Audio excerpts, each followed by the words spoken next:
La fainéantise est vitale car c'est une fonction essentielle de notre corps, en fait dans un contexte primitif.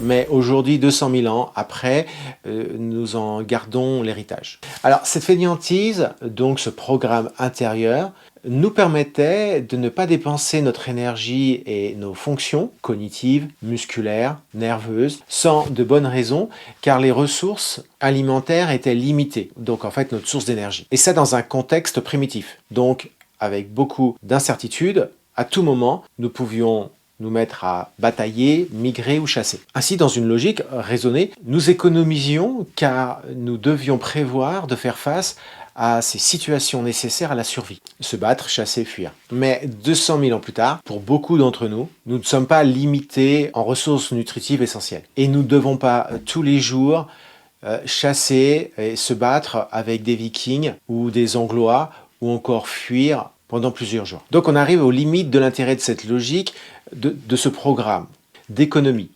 Et nous parlons donc d'inadaptation.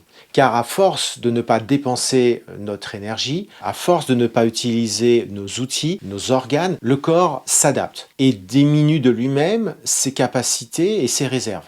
Glycogène, masse musculaire, volume sanguin, masse osseuse, système articulaire, et on passe à la dégradation du corps. Et c'est la même chose pour les neurones. Si vous ne sollicitez pas les connexions entre les neurones, vous diminuez votre capacité à réfléchir, mémoriser et verbaliser.